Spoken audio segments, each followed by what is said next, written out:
All right, everybody, welcome to Foo Stuff and Things and Shit. All right, right now we are in the Foo Gaming set.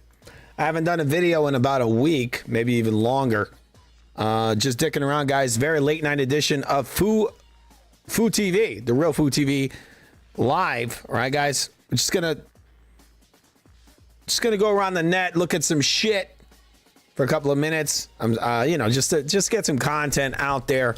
Got to do it. Supposedly helps the channel. I don't know if it does because I've been shadow banned, but remember to subscribe to the Real Foo TV, the greatest channel known to man, guys. You're watching Foo Gaming live. By Foo Gaming, I mean me being awesome. There you go. It's not going to be all gaming. All right, we got something over here. We got some things, some stuff, and some shit. Right? Just over here chilling out, guys, in this very late night edition of Foo Gaming Live. I should say Foo Stuff. That should be the name of this show, Foo Stuff. Foo and Stuff. All right? Just kind of got to look at some stuff for 30 minutes. All right? Before I go to sleep. Got some shit to do tomorrow, even though it is Saturday. Still got stuff to do, people. Been busy, but I am here, all right? All right, so there you go. Here we go. We're on the Steam website right now. We're gonna go to full screen. All right, what the fuck? Why does that look like shit? Sorry, guys. Give me one moment. See if I can fix this. It's always something broken, huh? All right, so I don't know why that's all warped and fucked up like that, but yeah, what you see, I'm gonna get out of that. I don't know what the hell's going on with that. Weird. Anyway, there it is. It's just the new Steam machine on Valve's on the Steam website. There it is. Steam machine. Lowest cost, I think, is actually $1,049. I don't know where they came out with that price. Why $149? It's a weird price. All right. 1 second, guys. I'm going to go to the YouTube channel so I can read any comments if anybody comes in here on this extremely late night edition of the show. Hopefully I have this going. Sometimes it defaults to private. Right now, it actually is in private, so I'm going to have to fix this real quick. If I don't, then this is going to be absolutely retarded because I'm just going to be talking to myself. All right, 1 second, guys. 1 moment. So I'm going to usecylinder.com right now. I'm going to my YouTube, and I'm going to be changing this to an open show. We don't want it to be private. I don't know why this shit defaults always to private. Like, bro, you're fucking me up. That's what you're doing here, you shit cylinder. All right, so manage videos. Check. All right. All right, so I'm going to my live stream. We're going to open this up right now so that this is not a private video. Okay, right now it says unlisted. Okay, now it is public. There you go. Boom. All right, so the video right now should be viewable by anybody who's on the shit cylinder platform. All right, so I'm going to refresh my web page here. And we're going to be looking at some certain things, stuff, and shit. All right. Tomorrow I might be, if I have enough time, I might actually be doing a new episode of Foo Sports Live because we have a sort of a big fight. We have Lamont Roach versus William Zepeda. 1 second, guys. Got to get the charger because this is about to die. All right. I have a video here that's gonna, not a video, my phone is going to die, and that's how I read the chat, is through my phone. All right, 1 second, guys. 1 moment. Gonna fix this.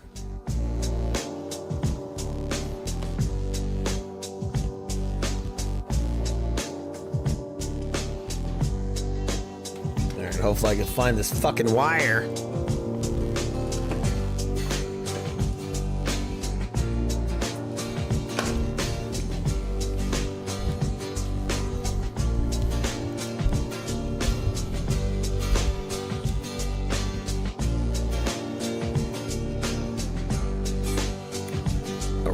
All right. 1 moment. Okay. All right, so I plugged in my phone. Right, let's see if this is running. Okay, it is charging. Right, and once again, I'm going to close my use cylinder shit out, and I'm going to go back because it looks like it's not live. I'm going to see if this is open because right now what I'm seeing in YouTube is it's saying that it's not streaming publicly. I don't understand what's happening here. So I'm going to go back again and I'm going to see, I'm going to double check to see that this shit is streaming to everyone. Right? One moment, create around, reading this YouTube notification I have. Your channel. Oh shit, I didn't hit save. Oh fuck. All right, so I didn't hit save. Maybe that's why it's not streaming out. All right, going to try this one more time. All right, so right now it still says unlisted. All right, we're going to go to public. Done. Now I'm gonna hit I'm gonna hit save. Now I'm gonna check to see if this is going out and it's going public. Because what I don't want to do, like I said, is I don't want to do a whole stream where people can't get in here and talk. Okay. Okay. So is this shit public? What the fuck is going on? What's going on, shit cylinder? Sorry guys, I should have made this public from the very beginning. One second. Got this audio playing. Even though I muted it, it's still going out. Sorry if my hair is like frizzy. What the hell? Got to fix that. Anyway, the hair's out. Whatever. Sorry guys. One second. Doing it live. We're doing it fucking live. Okay. Yo, what up, Food TV? What's up, J Will? All right, so J Will's in the comments. Guess what, J Will? My comments are broken. All right, we got Morb in there. What's up, man? Okay, I'm just messing around, guys. I haven't made a video in days, so I'm just doing a quick video. Aren't you kind of just watching some stuff online? All right, one moment. All right, so I was looking at this a couple of minutes ago. This is the new Steam machine. All right, kind of expensive, I think. Fuck is my thing. Yeah, let's zoom this in. Got a lot of shit on my table here. See if can I actually zoom this shit? Oh my god. Sorry guys, this shit is glitching the fuck out.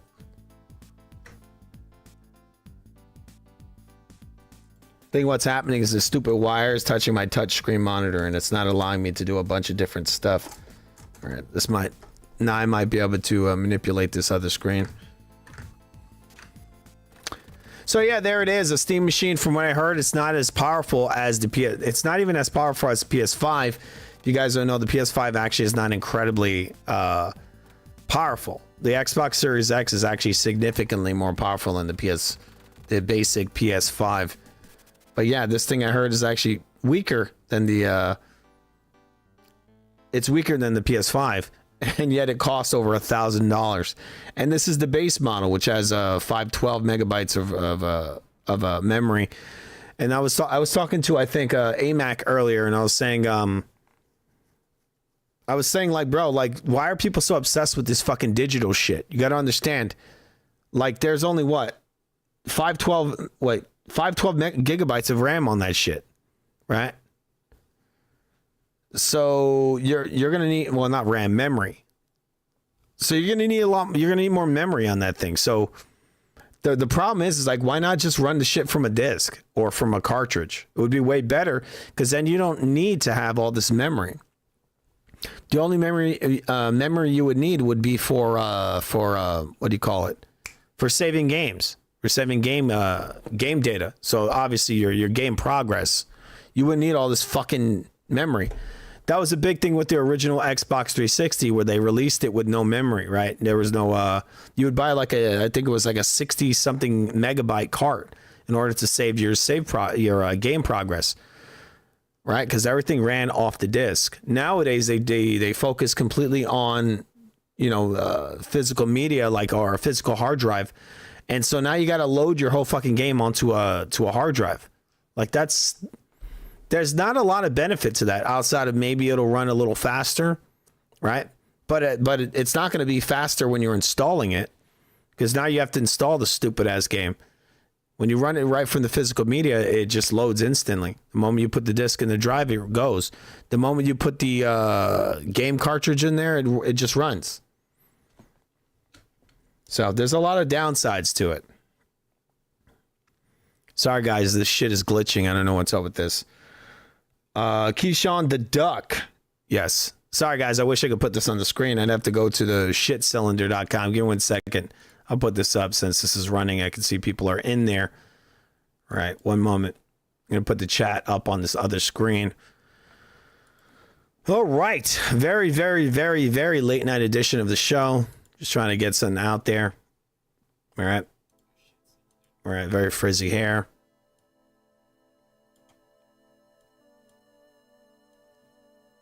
One moment. All right. Let's see if this shit can this shit actually even zoom? Yeah, so I'm having some issues with my full screen. I don't even understand why, because the full screen doesn't run through just this. Well, whatever. Give me a moment. All right, so there it is. Oop, let's fix this shit. What the fuck is this doing? 1 second, guys. It's doing some weird shit over here. Yeah, anyway, there it is. Yo, what up, Food TV? Yo, Keyshawn Duck. Wait, 1 second. All right, Keyshawn the Duck. Hey, Foo, what you think about the Duck, Keyshawn Davis? I think the guy thinks he's worth more than what he's worth. I think it's quite pathetic that the guy's getting over $2 million and he didn't want to take the fight. Pathetic. Like, bro, like, what have you done? These guys are so entitled. This sense of entitlement they have is fucking ridiculous. He fought this guy Ortiz. Right? I remember he fought Ortiz. He thought he was hot shit. I beat a guy that I thought I might lose to. You know, that's probably what it was. He probably thought he was going to lose. And so when he beats him, he's like, I'm on top of the world. Right? This is like a fucking nothing fight. Lomachenko beat this fucking guy up. And that guy is like gigantic compared to Lomachenko. And Loma fought a better version of that guy Ortiz. When he fought Keyshawn, he was like inactive, right? He fought him. Keyshawn ran around and whatever. Anyway, he beat him. And he thinks he's hot shit, so now they should give him millions of dollars. Dude, they were going to give you over $2 million for Haney, right? And you turned it down. Earlier, I spoke to these guys in the Discord, Recognize, and some other people in there. And I spoke to them about how these guys, they have no problem fighting a bum, right? A guy that they perceive as being an easy fight. Keyshawn, actually, when he fought a Baranchik, he only got the guarantee was a little over $400,000. So you could fight the little guy, right? The little old guy. Baranchik was in his 40s, and he's way smaller than you. No problem there. He accepts that for a little over $400,000. But when Haney comes in and they're giving him over $2 million, now he's like, oh, that's not enough. So that's what shows you what's up. These guys are like, they're pussies. They're like Floyd. And he sees this as being a dangerous fight. So he turned it down. He's a little bitch. And what I hope happens is that he fights one of these cherry picks and they lay him the fuck out. That's what I hope happens to him. And since they want to be all obsessed with the O, right? With the O, not losing. Let's hope that brings his marketability down so low that at the most he makes is like a couple 100,000. All right. The guy's just a fucking scumbag. That's why when they were talking about this negotiations, I'm like, don't even pay attention to that garbage. It's bullshit. Like, why are we talking about negotiations? And I think I even said it in one of my videos that shit's going to fall through. I know it. Because this guy needs a fucking boatload of money. Like, these pussies need loads of money. Oh, I might lose that. That might be a hard fight. Give me $10 million. Also, I need him to be, I need him to drain himself and all this other shit. Right? That's why I've been saying forever, I welcome this Zuffa shit. Because with Zuffa, they could force these guys into these fights, right? Because they've, like, when it comes to Shakur, right? They'll give him a certain amount of money. They give him, supposedly it's millions. They'll give that to him. And at some point, they're going to say, well, you have to fight these guys. And from what I heard, they had a lot of problems getting Shakur Stevenson to sign on to fight Zepeda. Big problems with it. And then out of nowhere, from what I heard, I haven't read up on it, but from what I heard, it might actually been made. But from what I heard behind the scenes is that it's been a big problem. This guy does not want to fight anybody that he perceives as being a hard fight. But the thing is with Zuffa is they're going to say at some point, they're just going to say, well, either you take this fight or we're just going to fucking drop you from the promotion. You don't get any of this money because he's breaking his contract. I'm pretty sure they have something written in there where they choose his fights. But the pussies, when they bring him in there, they still don't want to fight. Right? He's like, no, I don't want him. I don't want him. Oh, that's hard. I don't want that one. That might be a hard fight. Padley part 2? Yeah, I'll take that one. Give me Padley. I need to fight him again. He's coming off a good win versus a bum. Anyway, okay. 1 second, guys. All right. Jay Will, okay. I've had my fair criticisms of Devin, but this time Keyshawn is the duck. You're making $2 to $3 million, $2 to $3 million, the most you ever made, and it's for a title against Devin. Yet you turn it down. Sorry, man. I got a camera in front of your this text here. It's pathetic. It really is pathetic because you got to keep in mind that Keyshawn actually was given, this is a favor they gave him because look, he's not even a welterweight. So to give you a title shot on your first fight at welterweight is a gift, right? They're giving you a fucking gift. And what do? You just shit on it. You got to keep in mind this fucking retard, and I'm pretty sure the people around him probably told him this. If you could beat a guy like Devin Haney and take those welterweight titles, then you could probably make a lot more money in your next fight, right? It gives him kind of like bragging rights. But instead of taking it, he's just like, fuck no, I need 10 mil. I just need 10 mil, man. I just need it. I deserve it. Even though you don't deserve to even fight for a title at welterweight. You haven't done fucking jack shit. You've done nothing at welterweight. You did nothing at 135. You did nothing at 140. So, well, why are they going to get, I beat Ortiz. The thing, who gives a shit? You're overpaid, bro. Paid. And they gave this guy this fucking opportunity. There's guys that fight at welterweight are doing just well. They're doing great, I bet. They probably got guys, I haven't looked at the rankings, but I bet you there's dudes at welterweight that are undefeated and beat some guys. They don't get any opportunities. They don't get shit. But this fucking bum over here has done nothing. He just gets shot up to the top of the list. You're going to fight Devin Haney. You're the mandatory for this title. How did that happen? How does this guy get shot to the top of welterweight division when he's done nothing there? He's a mandatory fighter. I'm the #1 contender at welterweight, even though I never fought at welterweight. Sorry, guys. This shit is glitching. It's driving me insane. This camera's just going insane. Give me 1 second. Yeah, glitching the fuck out. Sorry. Gotta fix this show. This is a gaming show.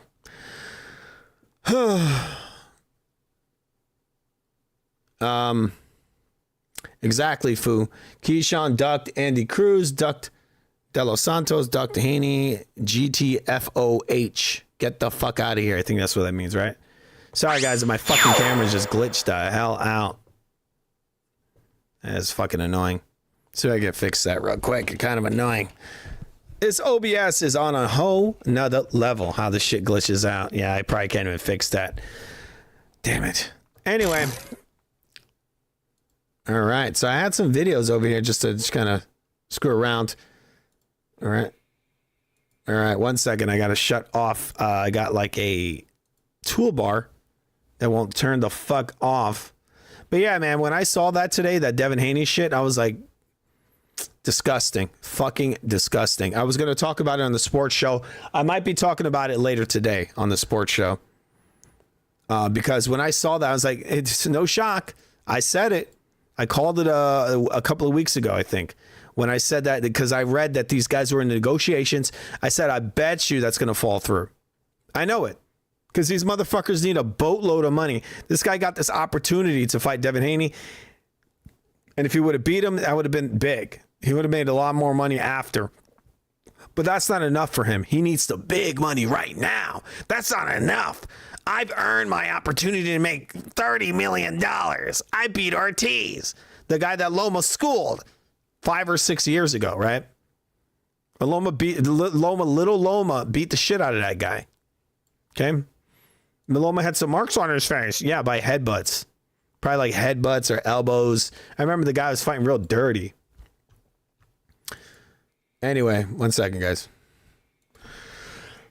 All right, we're going to watch 120 minutes maybe. 1 second. All right, so none of this shit is working. One second, guys. I don't understand why my fucking sorry guys, give me one moment. I don't get it. Like I kind of get, guys. I did this shit. I just last minute thing, super late. Just wanted to get some content out there to kind of like, supposedly it helps the channel because, you know, the whole algorithm thing. You got to make videos on a shit cylinder. All right, so give me one moment. I'm going to see if I can actually find this because right now this screen is all fucked up. And so anything I show is going to be all bugged out. All right, PC. All right, so I got a video here and it's all fucked up. Super, super duper fucked up. All right. All right, so this might fix it. All right.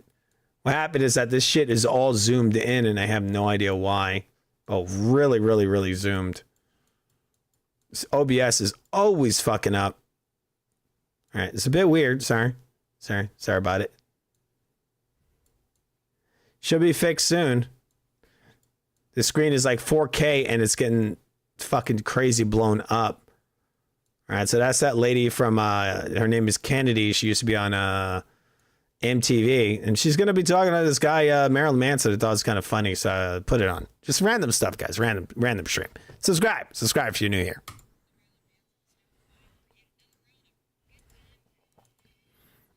Look at that hair. Wow, that's high fun. That's high hair. People don't have high hair like that anymore.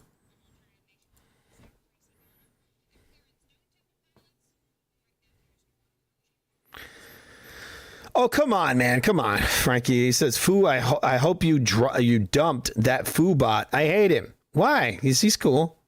You win this fight against Devin. It is going to propel your career. Yeah, I agree, man. I agree. Yeah.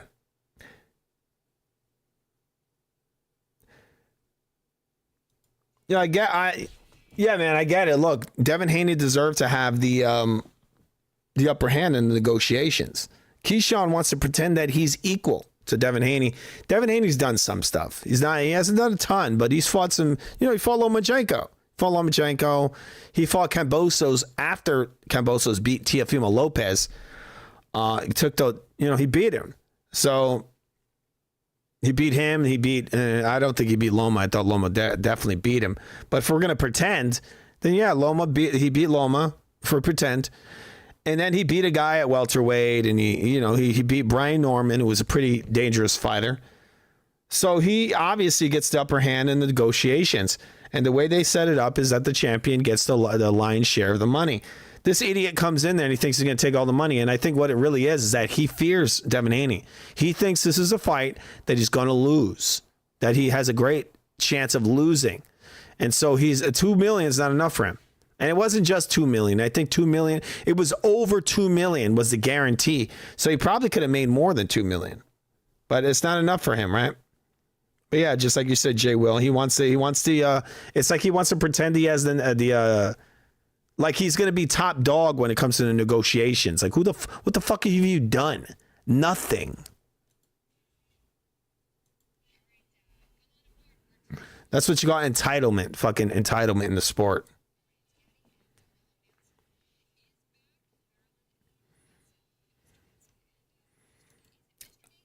And Morris says, I knew Keyshawn was a coward the moment Ryan Garcia punked in the club, or punked him in the club, I guess. Yeah, man, they're both fucking cowards. Shakur is a coward, and Keyshawn, both fucking cowards. I can see right through those guys. Fake tough guys. Look at this guy rocking around. Mental illness all day, huh?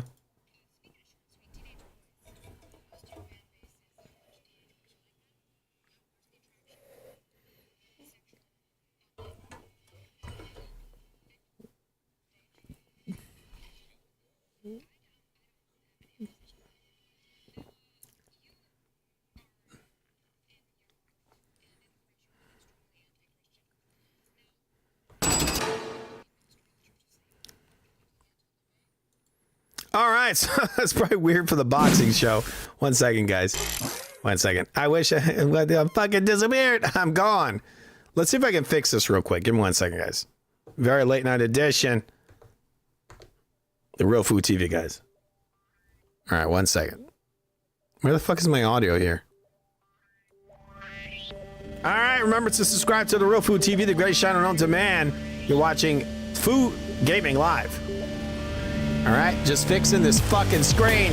Ah!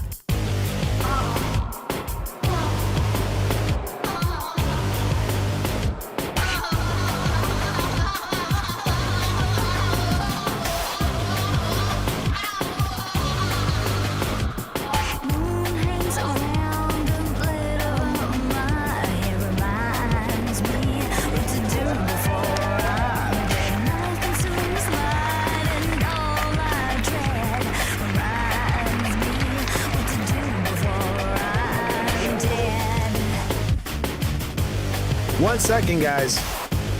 Right, 1 second. Just setting this shit up. Doing it live.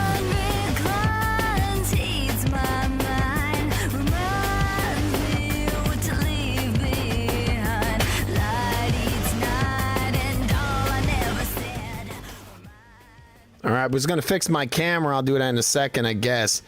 All right. The boxing media are making excuses for Keyshawn ducking Haney. Every time I want to be Keyshawn fan, he does something to prevent. I know. Oh, I think I read that already. Yeah, guys. Look, I see right through these guys. And what's disgusting is when I call this out, I got people in my comments or people that directly tell me I'm racist and all this stupid shit. Bro, I don't give a fuck what color this guy is, okay? I don't care. He's a fucking coward. They gave this guy this giant opportunity, and he just, look what he did with it. He's a little pussy. He's a bitch. Who else do they do this for? What other fighter do you see that can just go up to welterweight with no fights and they make it a mandatory to a championship title, just like that? And I know it's happening right now to Teofimo Lopez, but Teofimo's done more than Keyshawn Davis. Okay, he's done more. Now, I still don't agree with it because he's done nothing at welterweight. So how's he getting this direct path to a title? It's pathetic. But then to see the guy go in there and just like be all entitled and to turn it down, like you're a piece of shit. You know, there's so many fighters that would have they would have just been down on their hands and knees just thanking the sanctioning bodies for doing that. They're like, oh my God, thank you. Right? All he had to do was come in there and prove himself. But he couldn't do it. And I think why is because he knows that Haney's going to beat his ass. Now, Devin Haney ain't some big puncher, but I think he would go in there and he would frustrate Keyshawn and walk him into traps. And I think he'd probably even drop him. Maybe he might even make him quit. I mean, Keyshawn's not fighting nobody that's there to win, right?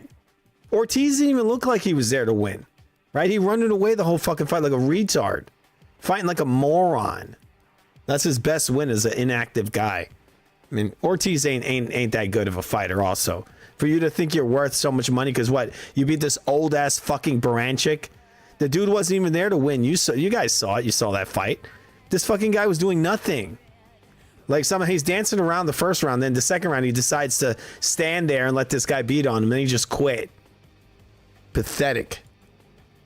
Anyway, guys, there's this game called Gears of War. It's coming out in October. I think it looks really cool. We're going back into the subject of gaming, or for the first time in this show, we're going back to the subject of gaming. This is a video that was released recently. This is talking about the new online for Gears of War E-Day. All right, we're going to watch some of this. But before we watch it, remember to subscribe to The Real Food TV. We've been talking about boxing, yes. If I have time tomorrow, I'm going to be doing an episode of Food Sports Live that's going to come out obviously before the Lamont Roach versus Zepeda fight that's coming up tomorrow. I have Zepeda winning that one, just if anybody wants to know.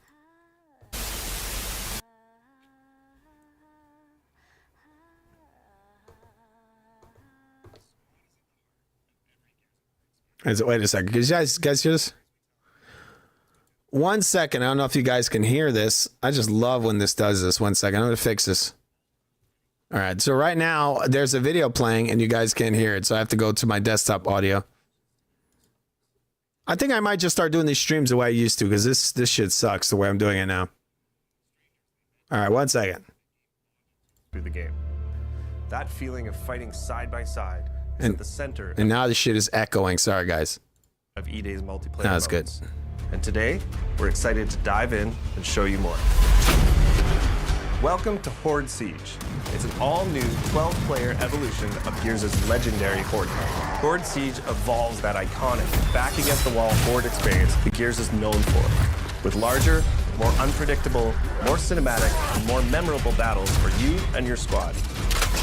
This is 3 squads fighting through their own objectives, crisscrossing with each other through the largest and most immersive multiplayer maps we've ever made. But before you go, you need to choose a class and gear up. Each class has its own tactical gear to match its strategy, as well as progression journey that unlock loadout weapons, armor mods, and tactical gear mods so you can tweak your build to your own personal playstyle. The Assault class is about controlling the battlefield with mid-range weapons while stunning waves of incoming enemies using the Sonic Disruptor. Marksman focuses on precision damage, especially useful with Horde Siege's longer sightlines, while the Pulse Drone attacks Locust units for you and your squad. The Breacher is a point-blank cruiser that pushes hard into the front line to make risky plays, using an adrenaline injector to refill health and reduce incoming damage. And the Medic is a mid-range revive specialist, focused on keeping your squad on their feet while under fire. The Stim Vaporizer revives any gear, even from other squads, within range. Depending on the mission type you've chosen, you'll get a mix of main objectives that will have you moving around the map or hunkering down in a location. These objectives give you more variety than ever before, but they're still focused on the Horde feeling of defending and clearing waves of unique enemy combinations. In Horde Siege, this means securing and protecting rigs, large COG recon devices that have been deployed around the city to scan and map out the enemy's underground tunnel network. They are critical to the defense of Kelowna, but have the unfortunate, noisy side effect of attracting locusts whenever they're activated. Also scattered around the map are secondary objectives. Quick, timed side missions like taking out a high-value target, defusing locust explosives, or delivering a power cord to juice up an active rig. Secondary objectives are optional, but they earn in-session squad perks, boosting your squad's abilities, as well as weapon parts that can be redeemed after your session to upgrade your favorite guns. As you knock off objectives and kill locusts, your squad earns energy. This can be spent at supply caches. There, you can upgrade squad perks, grab equipment like grenades, sentry turrets, and razor mines, change your loadout on the fly if you need a different weapon. Your objectives will often have you cross paths with other squads, and these are really unique kind of magic moments in Siege, like running into another squad's defensive setup and helping take out some of their waves, or when you both get assigned positions near each other, it can set up a joint kill zone. But a huge relief when your whole squad is DB&O'd and you see a group of Gears come sprinting around that corner with a clutch revive. If Command delivers a supply drop, any squad that fights to secure it gets a share of the rewards inside. The first one in gets the best stuff, so it's often a quick decision if you can spare the time and effort while managing your objectives. But the most intense multi-squad action hits when our bigger boss appears on the map and things get even tougher. Invasions can happen at any time during a mission. They add new chaos and challenges to the session, buffing locust enemies or restricting certain actions until they're defeated. All right, guys, so that is Gears of War E-Day that's coming out in October. I think the game looks pretty good. It goes on a lot longer than that. That video is called Gears of War E-Day Official Multiplayer Developer Overview. If you guys want to check it out, that's on YouTube right now. I think it came out today. It might have come out today or on not today. It came out yesterday or on Thursday. Right. Arc system works massively improved the gameplay and game mechanics on Marvel Tokon. Did that come out yet? The Tokon? However you say that? Marvel Tokon. I didn't even know that came out yet. Lately, I'm so lazy. I'd rather watch others playing games than playing myself. Oh, come on, man. Come on. You gotta play your games yourself. Sorry about the camera, guys. It's terrible. Terrible. All right. 1 second. I'm going to move this a little bit so I don't look so weird. Got my hairs all frizzy. All right. 1 second. I got to put that away. By that, I mean my damn hair. It's all over my neck. All right. Gears of War 4 co-op. I'm looking at some different videos over here. I was going to show you guys something. All right. 1 moment. I really need to change my setup. This is the way I have my setup right now is not very good. It was a lot better before, but I got a suggestion that I should split all my audio channels, and I'm not a fan of it. I've been doing this for a couple of months now, and I don't like it. It's just not great. Okay. One moment. All right. I don't know. I got some issues. Oh, I see what's causing this. It's my fucking stupid ass phone. All right.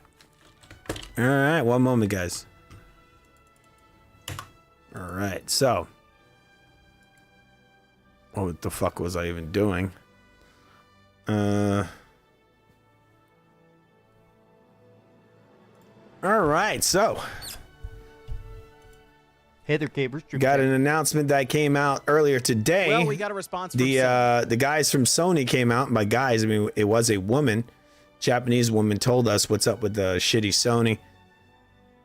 They came to let us know what these guys are up to when it comes to this whole digital future. We're gonna watch a little bit of this right now. This is a creator on the channel. His name is Spawn Wave. Right, maybe tomorrow, maybe on Monday. specifically about Let's them see. moving away from physical disc manufacturing in January 2028. The backlash is still ongoing online, on social media. It's everywhere. Whenever Sony makes a tweet or anything, there's just so many comments below that, community notes, it's all over the place, right? So you figure they would eventually have to say something, if nothing else, because there will be a meeting with investors. And you know what? Hey, I got to give credit to the investors out there.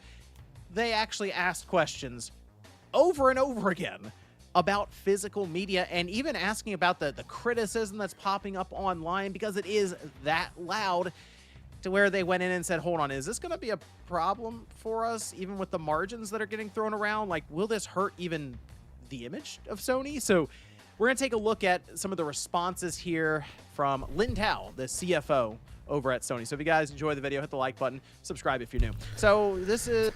All right, people, 1 second. For people who don't know, Sony has they announced that in 2028 they're gonna stop production of physical discs for their PlayStation consoles.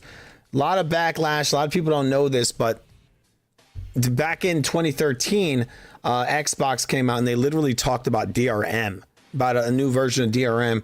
That would basically, I think the reason they wanted that DRM was to get money off of the used game sales, right? Which is totally understandable.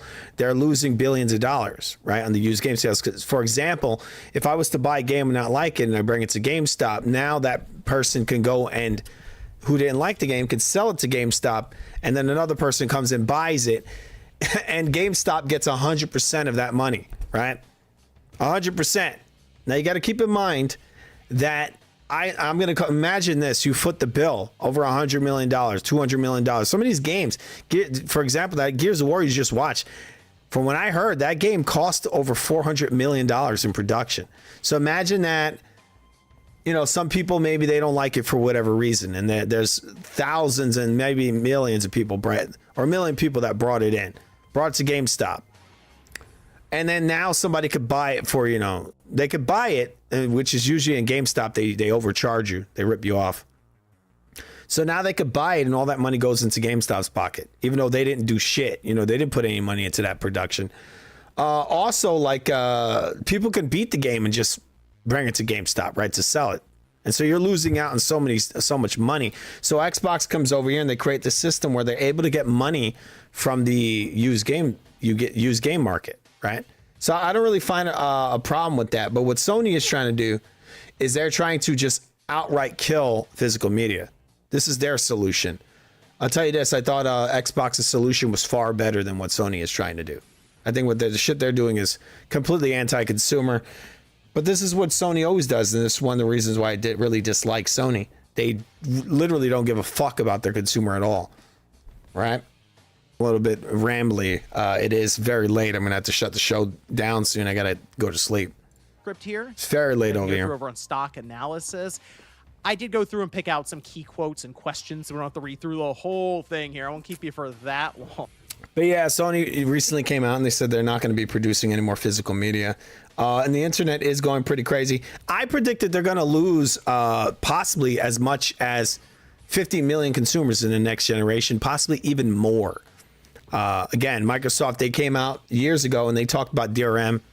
They, in a lot of ways, they were doing a slow transition into possibly not even a slow transition towards digital. They might have actually been keeping it physical but they wanted some of the used game sales, which is understandable when you're footing the bill on these enormous productions, right? Also, you got to understand, going back to the whole thing at GameStop, people, when they see that you can sell your games to GameStop, obviously they're going to go and beat the game and then sell it, right? If they don't care about the game much, they played it, they've done that experience, and now they want to go and buy something else. So they're just going to keep pouring money into GameStop's pocket.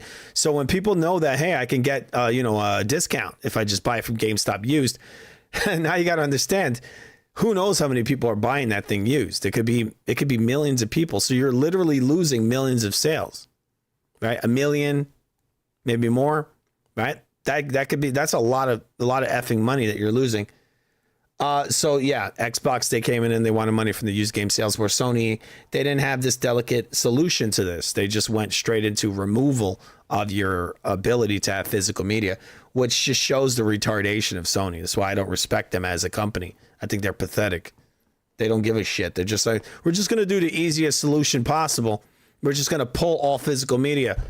And it's just not working out for them. I think it's going to kill. I think it's going to destroy. It's going to damage their brand. Maybe not completely destroy, but it's going to damage it to a level that they'll never recover from. Because you got to keep in mind, these guys are the market leader, and they're the ones bringing in the end of physical media. And so they'll always be branded with that, right? They'll always have that over their head. So what they're doing, Sony, over the last few weeks, is they're trying to point the finger at their consumer and say, well, it's your fault, because you wanted it all digital. Only problem with that is that some leaks happened a couple of years ago when Insomniac, and they actually found that most of Sony's first-party software was mostly sold physically. People bought their games, physical copies of them, right?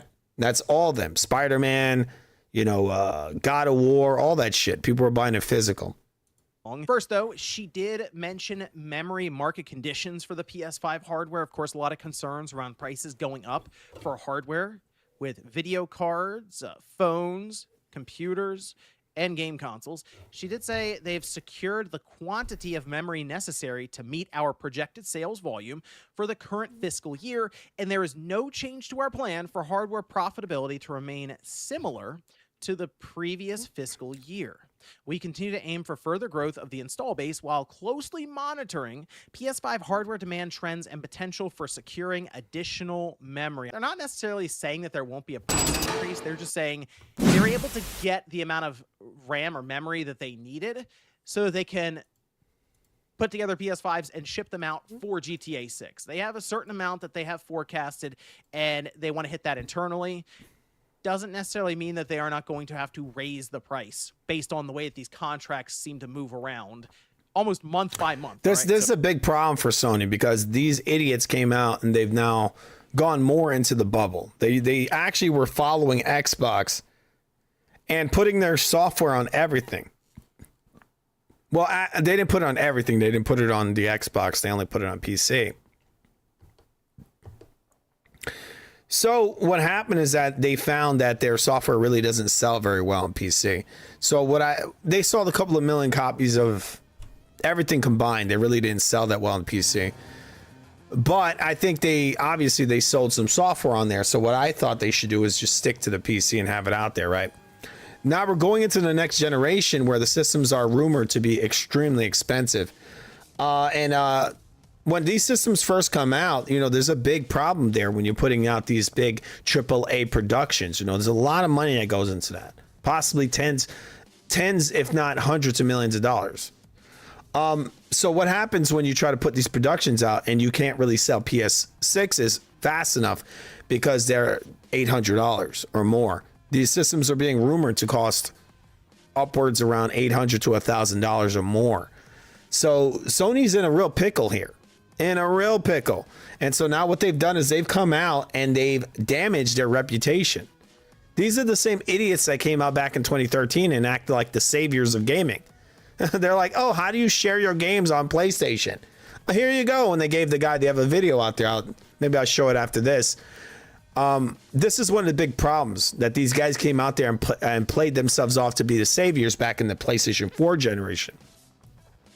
Because once again, Xbox was doing a new form of DRM in most ways in order to take money from the used game market, right? Sony wasn't smart enough to do this, so their solution was, oh well, these guys look bad, let's just shit on them, right? Oh look, that they're trying to, they pretended that they're taking away physical media, which they didn't. They never did. They never came out and said we're going to stop production on physical media. They never did any of this shit Sony's doing. All right. So the thing is that when you come out there and you pose yourselves as the saviors of physical media, and then you come out and you're the first ones to literally end physical media, it's a big problem, right?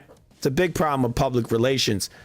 So what's happened over the last few weeks is that there's been full damage control. They're literally saying, oh, well, Xbox is doing the same thing. Proof, please. So I say to that, where's the proof? These guys got a big problem because, once again, in the next generation, the system's going to be very expensive. So most likely, most people will not be buying it initially. They're going to wait for it to drop in price, if it ever drops in price. Because you got to keep in mind, the systems we have right now have actually gone up in price over the last 6 years. A little over 5 years, maybe approaching 6 years with these consoles. They've only gone up in price, not down. And that's because of what they call the RAM crisis. The RAM is driving up the cost of these systems. Okay. So again, this is a huge problem for Sony that they pulled out of the PC market because now they can't offset this problem with selling hardware, right? Because even if they didn't have this whole issue with the public relations when it comes to physical media, they'd still have problems selling this hardware because it's going to be very expensive. So on the next, just to cut this down because I'm going on, for a while. What I think is going to happen in the next generation is that these guys, first of all, they've damaged their reputation in a huge way. And then they're going to come out there and they're going to sell this system, this PlayStation 6, from what I heard, around $800. And it's not going to have a drive on it. So even if this shit blows over, what Sony's done with this end of physical media, even if it blows over and people forget that they said they're going to shut down physical media, as soon as they see that PS6 and it's got no drive on it, it's going to bring it all up again. So these guys got a huge problem, huge problem. And I just don't think they're going to recover from this. I think as a company, the brand is permanently damaged. I think PlayStation is on possibly on its last legs. Because look, if Xbox comes out here and they put a drive on the Xbox, people don't, I've talked to a lot of people about this and they think it's wishful thinking. It's not.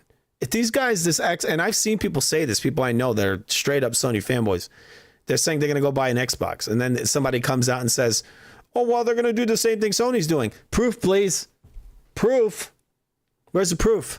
Because I know that Sony's come out and they said we're stopping production in 2028. We're stopping production of physical media. They've said that. When have you heard the Microsoft say that? When have you heard when you have heard Nintendo say that? They've never said it. So stop pretending that these guys are equal to Sony, right? Sony is the ones doing this, not these other guys. So stop pointing at these other guys who have never announced that shit. But they do it because they're trying to protect Sony. It's really what's happening. Sony's made a really bad move here. Oh, sorry guys. But just to cut this short, because it's gone on forever. What I predict is that these guys are not going to have much first-party software in the next generation. Even worse than the current generation. Because they really didn't put out much this gen. Sony didn't make games. All right? And it's going to be worse in the next gen because the system's going to be very expensive. Which means it's going to go off the shelves very slowly. So the last thing they want to do is put out a $300 million or $200 million production when most of their consumers cannot purchase it. Right? That's a terrible idea. And then you got to stack on that they've damaged their reputation. Right? So that the system might not move even close. It may never get to where it currently is. Right now, PlayStation 5 has moved over 90 million units. But with this negativity around their brand, they may never get even close to that ever again. And again, if Xbox comes out and they announce that they got a disk drive on that system, I think Sony is absolutely sunk forever. Like these guys Xbox could literally come out and just put a drive in every single system. And supposedly people buy most of their shit digital. Supposedly, I've seen the numbers. Many millions of people buy their shit physical. I buy almost all my games physical because I refuse to buy a game for $80 that is digital. I don't own anything and there's nothing to sell. The last thing you want to do is spend thousands of dollars on fucking digital games. And then what happens in the future? Maybe you have kids or whatever, and you want to give that stuff to them. Oh, there's nothing to give, right? There's not, or maybe you want to sell it. Maybe you want to sell it. You spent, let's make believe you spent $10,000 in games. Now, what do you do with that? When maybe I don't want to play games anymore. Now, what do? Oh, you just don't play it. And then Sony, which they wrote in their user contract, they say that if you don't log into their PSN for a certain amount of time, they can take all the shit you got and just erase it. And you have no access to it anymore. They take it away from you. All right? But the you know, as a kid, when I grew up as a kid in the 90s, when you bought games, you had something there. You actually owned something. And so if you didn't want that anymore, you could trade it in. You could sell it. So if you look, if you own some play hundreds of dollars, some of them are worth thousands. Okay? When you go buy a bunch of digital shit, you have nothing to sell. So you can literally pour $10,000, $20,000 into your gaming habit, right? Or hobby. And 10 years from now, you don't have shit. You don't have anything to sell. You have nothing to trade. So I don't see how this is a positive thing. And again, I think if Xbox goes towards physical media, Sony's sunk, all right? Keep that in mind. They should be able to make enough PlayStation 5 systems, but will the price always stay where it is now throughout the rest of this fiscal year? That remains to be seen. And with that, let's move over to some of the questions that different investors and analysts had for Sony and Lin Tao, with the first one here being Speaker 4. They say, about the game business, PS5, you're going to end the disc products. I think that you made a comprehensive decision on that, and there was some movement against that. And some of the consumer organizations have criticized you. Some have sued you. How did you come to that decision, and how do you respond to the criticism? Was this a decision that was necessary for the next generation game device, or was it intended for enhancing the margin?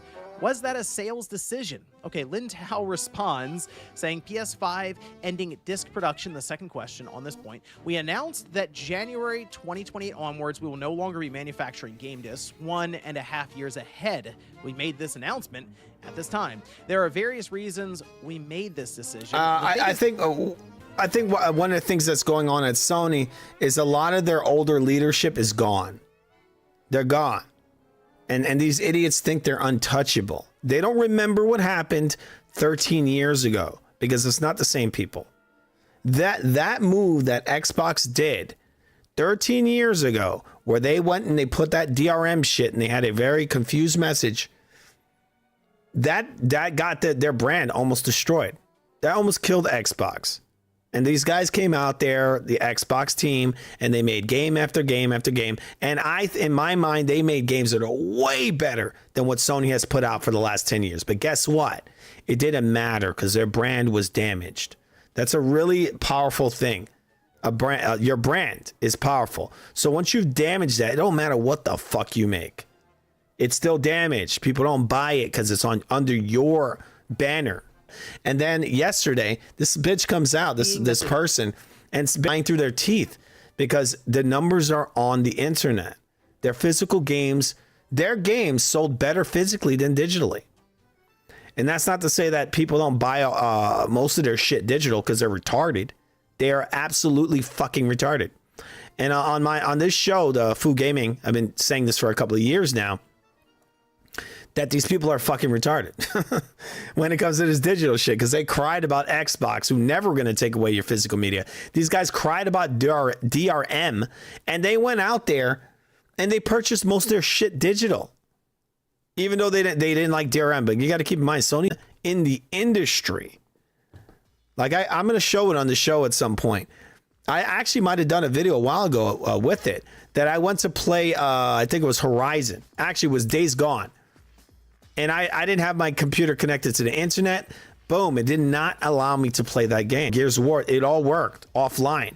Sony shit, you need to have an online check in every factory, so that when I seen these guys come in there and they talk about, oh, we're going to remove your physical media, I'm like, what's the shock in that? You guys are shocked? These guys have been one of most of the video for it. If you look in our you know, our collection of videos in the Real Food TV, there's a video I made in there about Uncharted where these guys literally took the online out of the supposed 4K version of Uncharted 4. They took the online out, and they took out the co-op. They took it out, and yet they got these high reviews for this. This is why I don't trust the gaming media. I think they're fucking disgusting. That you're going to give these guys high marks for removing features from a game? That's why people say, oh, you're Xbox fanboy. No, dude, I just understand that one company is a lot more pro-consumer than the other one. For example, the new Xbox supposedly plays PC games. Does the PlayStation do that? No, it doesn't. Who has more first-party content? So dollars into software development. And for PS5, it's the PS4 game. They showed you that. They showed you. That's just everything. They just repackaged everything. Last of Us 2. Oh, it's Last of Us 2. Wigs. They put out a new Halo, built from the ground up, Unreal Engine 5, new engine. And then they have this new Gears of War, built from the ground up for the new system. Sony hasn't done this. They're using PS4 engines still. Digitalization of content overall has been progressing. That's the big factor. It's not just for PlayStation, but for all kinds of contents, digitalization is progressing. When we think about the future, we put in a lot of thought and time. We cautiously considered this. We came to this conclusion. We're going to cautiously move forward to this decision. We have received various opinions. People have strong views. They certainly do. We understand that the community has put forth those views to us. Games are loved by many people. It's a form of entertainment that's loved by people. It's connected to people's fond memories in many cases. We understand those emotions. We want to consider that. In the future digital ecosystem, how do we engage the gamers is something that we would like to continue to explore. So, I mean, here's the thing. She's laying this out very bluntly in that... Big brain, no pain. I don't even gotta try. This is how I created a high-quality music video. High-quality AI bullshit. They're going forward with this. Like, either way, they're bulldozing the internet if they have to get there. And we'll even go over some of the numbers, why they believe they can do that here soon. But that's just it. It's just very straightforward. You know what? We announced this a year and a half ahead of time. Super duper late, guys. Super duper late. Remember to subscribe to the Real Food TV, the greatest channel on demand. All right, there's our Venmo. All right. If you like content like this, remember to donate to our Venmo. Helps the channel, helps us. You do need capital in a world like this, guys. All right. Guys, we were very thoughtful on that, a year and a half. But they do mention that they're going to cautiously move this forward. So Sony sold over 70 million pieces of physical media. 70 million. What they don't understand is that it might just be a small minority, right? It's a minority of people, possibly the ones saying, I bought most of my games digital. These fucking retards. I bought them all digital. You're a moron. You're a fucking moron if you bought your games digital. Oh, you bought all your games digital? How dumb do you have to be? You have nothing to sell. You have nothing. You own nothing. And people say, oh, well, you got to download stuff on those discs anyway. Of ownership. So when they come in and they take that away from you, right? People get even more pissed because you have something physical, tangible. There's an expectation there, right? Go back to sports. If I bought a pair of boxing gloves, right, I would think, and I bought them and I brought them to my house, I would think I own them, right? Some dude knocks on the door and says, oh, by the way, we didn't have the licensing at Walmart. We lost the licensing of those boxing gloves. Give me that, right?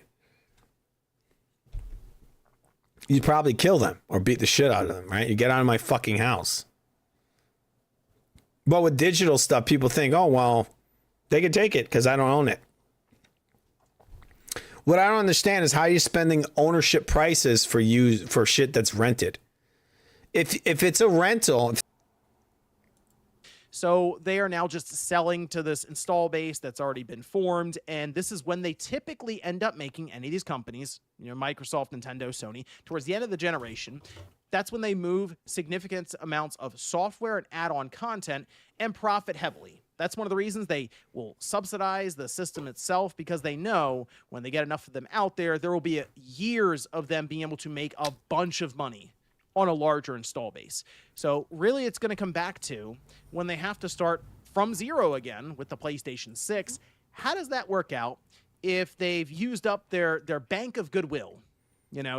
As people will phrase it now, where there's like... Well, they said this is the very worst time, because at the beginning of every generation, the way I see it, is that there's a window there for other companies to come in and take up the market. Most people don't buy all the systems. They buy one system.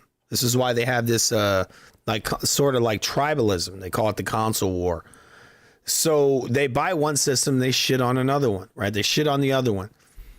So Sony comes out and they say, oh, by the way, because these guys are idiots, and they saw that Grand Theft Auto was able to make, like $2-3 billion on pre-orders on a digital only game. So I guess these guys thought this is the perfect time to announce that, by the way, we're not going to support physical media in 2028 on the PS any system. No physical media at all. Obviously, they don't want to train people about physical media, right? They want to just get it out of here. So they say this, and immediately you see the backlash. It happened immediately. They think, oh, well, Joel, it was okay for GTA, but it's like, no, dude, you're full of shit. You're full of shit, and people see right through it. These decisions, little decisions here and there throughout the generation that have just ticked away. And now they're to the point where the straw that broke the camel's back was them just getting rid of Blu-ray, physical media, and going towards this all-digital ecosystem where there is very limited choice and a lot of trust in the platform. Okay, Speaker 5 says, I also have 2 questions. First, well, as was asked about the termination of disc production, at present, for example, are you seeing users and sales go down? Do you have any forecast? Are you saying that you're not in position to make such forecasts yet? I want to know what you think the impact will be up until 2028. Lin Tao replied, saying, well, up until 2028, well, at this point in time, well, we are not seeing any impact on our business as of now. Going forward, about the content sales, I think a large part is already digitized. Therefore, as a result of the discontinuation of a disc, we don't see that there will be any negative impact on our business. However, as I already said, the users, the players have attachments, and we have to think about how to respond to those feedback. So I actually think in the case of this response specifically here, it makes me believe that they will have a path forward for PlayStation 5 owners who have physical collections, like a bunch of PlayStation 5 cases and discs up on the shelf. Well, what I believe their solution is Game Pass, their PS, whatever they call it, PS Plus, where they have, we have a collection of games through PS Plus. I think that's their solution, because I think another reason why they're removing physical media is they want you to be able to, they want you to access this material through their streaming service, right? This is one of the reasons why they didn't allow backwards compatibility of PS3 games. You think these guys couldn't run a PS3 emulator through their PS4 or PS5? Of course they could. These guys got a budget. They got billions and billions and billions of dollars. I'm pretty sure they could have got a team together of people that could get these PS3 games to run. They could probably literally get every single first-party PS3 game to run on the PlayStation 5 or PS4. But what they did is they came in there and they did it game by game. Oh, here's Last of Us this and Uncharted Nathan Drake collection. Here, give us $50, right? This is how this garbage company works. This is one of the reasons why I don't respect them, and I just don't give a shit. Like I'm totally fine with them going under. So they're fucking shit. That's why. They've been fucking people over for a long time. Not a fan. Right?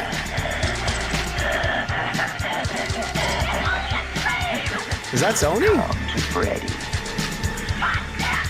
Yeah, that's Sony, guys. That's Sony. That's their consumer, right? I like these calm little moments before the storm. Yeah, okay. Makes me think that they will have some sort of detachable drive, or I've thought about this. This guy, again, I've heard people say this. Are you retarded? They'll have some detachable drive. Buddy, are you dumb? Did you not hear the part where they said they're stopping all production of physical media in 2028? Guys, you got to keep in mind, that means that 2027 is the last year of physical media on PlayStation. They're stopping at the very beginning of 2028, right? It's in January. At the very beginning of January 2028, they're stopping production. They're not making PS4 games. They're not making PS5 games, and they're not making PS6 games. So what are you talking about detachable drive? What the fuck are you going to play in that? They don't make games anymore. Physical ones, right? Maybe they'll give you a drive that plays some old PS5 games, right? PS4, that kind of thing. But they ain't making nothing else. If you are already PlayStation 5 cases, let's hear that again, because I think these guys aren't comprehending what's happening here.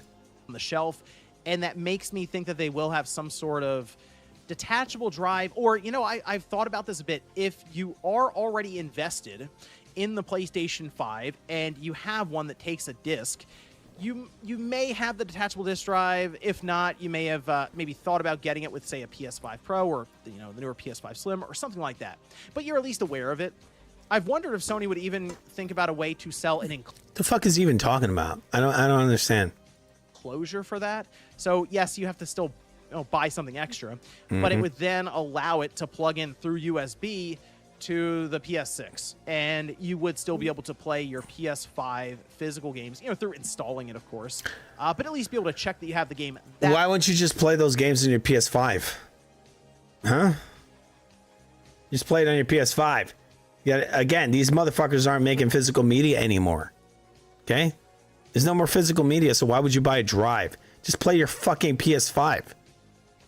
Right? That way. And it still works, PS5 and PS4, because I do think Sony looks at this as, if you want physical media, why would you buy the new PS6? Because there's no physical media on it. It's done. You can't even play DVDs on it. How is people okay with a lower standard? The standards are going down. Back in the day, you play what was on the PS3, you would play Blu-rays and DVDs and CDs and all that shit, right? I think it even played PS1 and PS2 games at one point. Physical, right? Physical. I mean, they did a shitty job on digital on the PlayStation 3. Like, it played almost no digital PS1 games or PS2, right? Actually, at one point when it had the physical hardware, it did play most of those games physically, but actually it played all of them physically. When it comes to physical, PS3 initially played all the PS1 and PS2 games. So most of them, almost all of them. So they did a great job in that way. But the digital was absolutely terrible. Right? So that's why it spun around the other way. I would like it to stay the other way when the physical ran on there. Okay, so once again, going back to my point, sorry that I'm rambling, but it's insane to me that the standards in gaming is going down. How are we okay with the fact that we can't just put a disc in the system and the game just starts? Oh no, I got to put the game in the system and it forces me to install it. And sometimes it takes hours and the game is gigantic. So I have to think about, oh, do I want to delete this game? Oh, and then I'm never going to delete, I'm never going to reinstall this other game because it's so gigantic that I'll never do it again. It's stupid. We're playing like this dumb game of, oh, what do I install? What do I delete? Instead of just having it where you put the physical media in the system and it runs straight off of the physical media. It is worth catering to people to bring their games forward, because if they are truly 90% physical, that will then actually give them a point to break away from PlayStation if they want, where they go, oh, well, my media is not going to follow me forward anyway. Backwards compatibility and having built that back catalog of own titles is a big deal going from one generation to the next, and really showed through with the PS4 to the PS5 versus the Xbox One to the Xbox Series. Sony dominated that PS4 generation. 1 second, guys. Sorry. 1 second, please. Yes, by annihilating Microsoft by saying you can use your physical PlayStation 4 games. Exactly. That's how they won the generation. That's how they won the PS4, PS5 generation, Sony, by becoming the good guy. We never take away your rights. And then they did it worse than any other company ever. No more physical media, no more ownership. Now you just have some digital bullshit that you're spending $80, $90, $100 for. Go fuck yourself, Sony. I'm never going to buy your fucking digital games for $70, $80, $90. Now, if you give it to me or you let me buy them for $5, yeah, I'll buy it for $5 maybe. But I ain't going to buy your PS6 and spend fucking $70 on some digital garbage. Okay?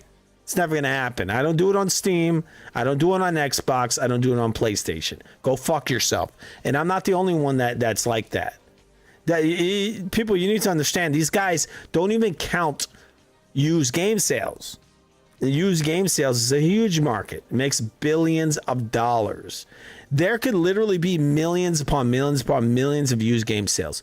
And Sony will lie all day and pretend like those sales don't exist. But you have to understand that they have, well, I'll tell you, I'll word it this way.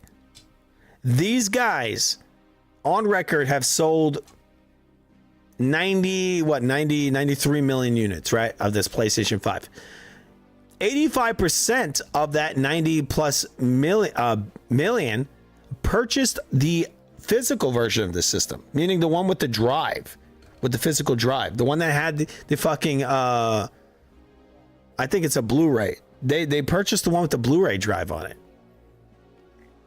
So what happens when you take that drive off to those customers? Once again, that's the majority of their purchasing audience, their consumers, purchase the one that has a drive on it. So what happens to those people when you take their drive off? Then you also come off like a fucking prick, which is what Sony's been doing for weeks now. They've come off like we don't give a fuck. You just eat our shit and shut the fuck up. That's what these guys are doing. Really, not a great idea. Allowing owners of the PS4 to build up the digital library on their own accord, right? And then it followed them through to the PS5. So I think that is going to be important for them, and I kind of think that's what she's sort of alluding to here with the respond to those feedbacks. And then we have an analyst, Goldman Sachs, who says about the completion or the ending of the disc sales. Actually, there were two things that were asked the most here.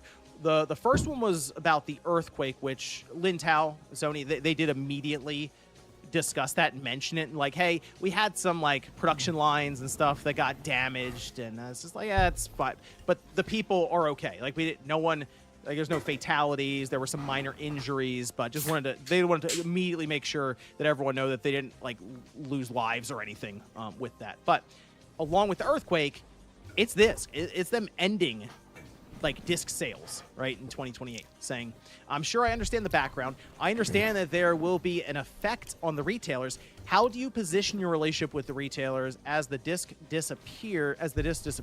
Some of the users may feel that it's coming closer to gaming PC. How do you differentiate that from the gaming PC? That is a very good. Hey, shout out to analyst at Goldman Sachs. That's a good question. Lin Tao responded saying, for the last 30 years, we have been selling PlayStation, and the retail partners have always important to us. With the completion of the disc production, we communicated this at an early stage so that we have enough time to be able to listen to various partners' voices. In North America, this has already happened, but without discs. In the package, there's a code included. That's how they sell in North America. About the retailers, there are regional characteristics. For each regional partner, we try to have thorough dialogue so that we can end up in a win-win situation. Now the differentiation from PC. We don't feel that the disc is the factor to differentiate from the PC. For PC, there's certain ways to play with the PC as an end user. It's a long tail. Our strength is that the curated contents, that's one of our strengths. The game environment being stable, that's another strength. Compared to the high-end gaming They're PC, done, our guys. product is more affordable.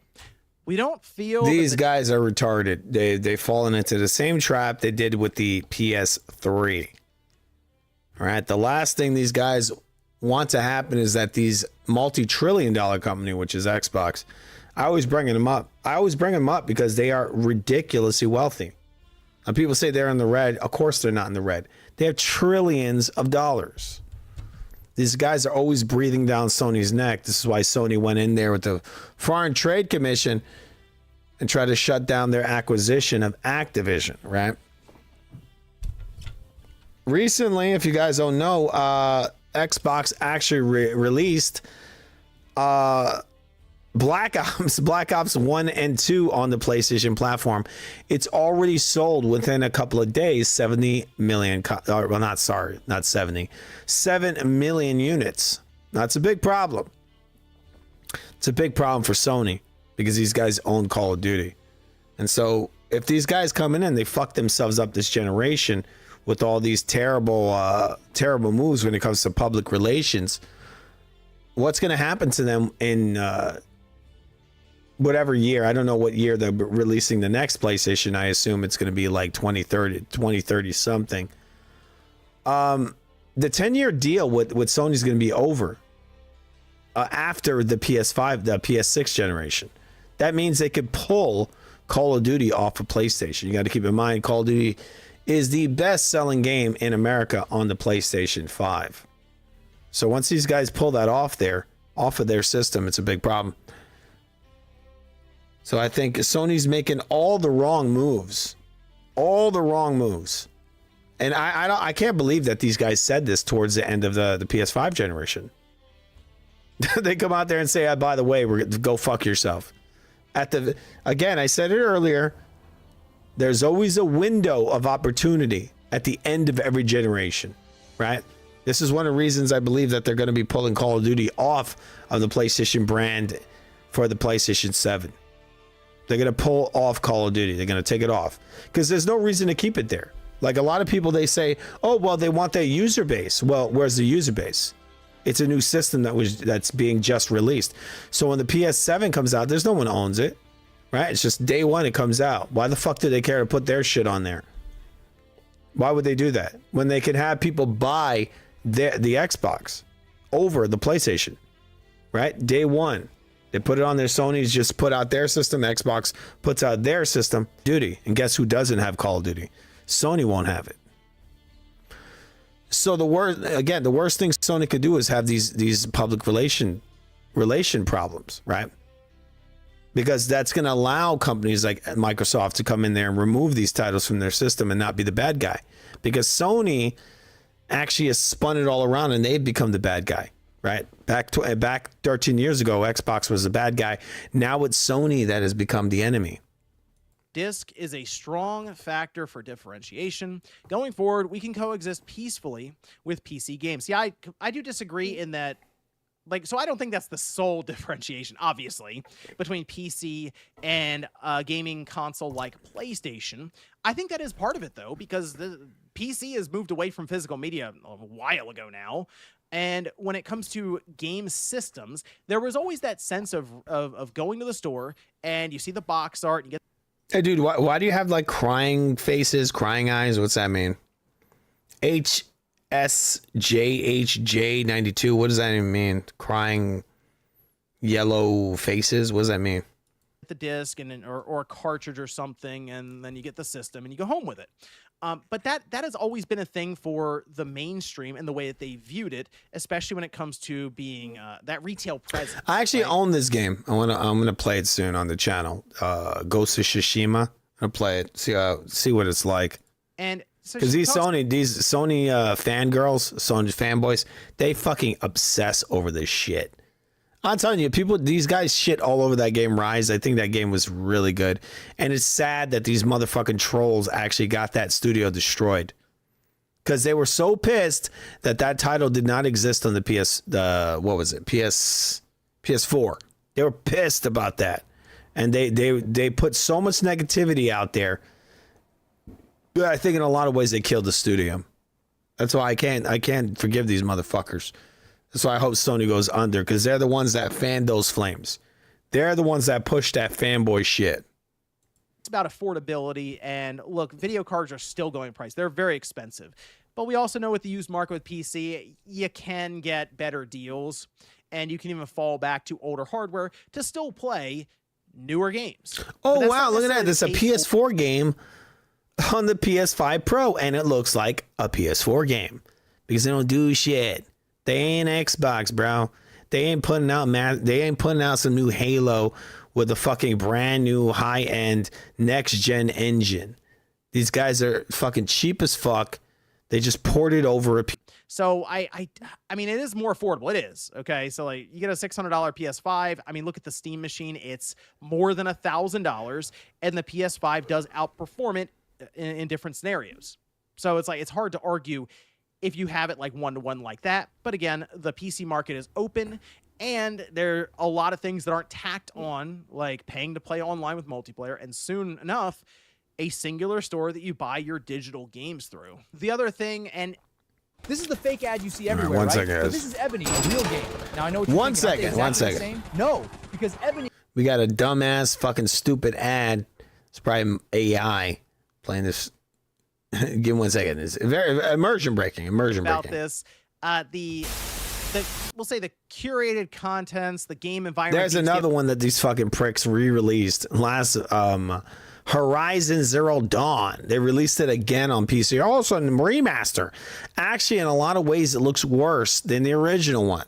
But the Sony, I mean, the guys don't make games anymore. They just make fake remasters. They call them remasters. They're not remakes. Halo, the new one they just put out, Microsoft, which looks amazing, plays amazing. That's a remake. The shit Sony puts out are remasters. You know, they're the ones that coined that shit. That's like very minimal work done. But for some odd reason, they do minimal work, but they charge you the same cost as a title that was built from the ground up for the system, right? They charge you like $70 for a remaster. The other day I went to Walmart. I looked to the right of the Sony section, and they had Last of Us Part 1 remaster, right? Whatever it is. They did a reskinning. That shit was $70. It came out, what, how many years ago? 2-3 years ago? And right beside it on the left was Halo, the remake of Halo. Halo was $50, right? $50. It just came out. Sony's selling you a fucking remaster for $70. They're sunk. They are sunk. These guys are so fucking greedy. Well, I know people are laughing about that. It's like PSN was just down. I think it's more so about the game system environment, as in if you're playing in the living room, this is going to work well. The dude sold you a fucking reskin, well, a slightly sharper version of a PS4 game for $70. This other company puts out this remake that they probably put a shit ton of money into for $50. I feel like that's where the industry really should go. Just let us keep our fucking games, get rid of all these stupid subscription programs, and just price these games in a way where it's affordable, okay? I think, look, just get rid of the subscription programs. Charge us $20, $30 a game. At the max, $40. I think actually $40 is a sweet spot. I think this is the problem with the gaming industry, is that they're charging too much for these games. I think $40 is this $30 or $40 is a sweet spot, and people will buy more games.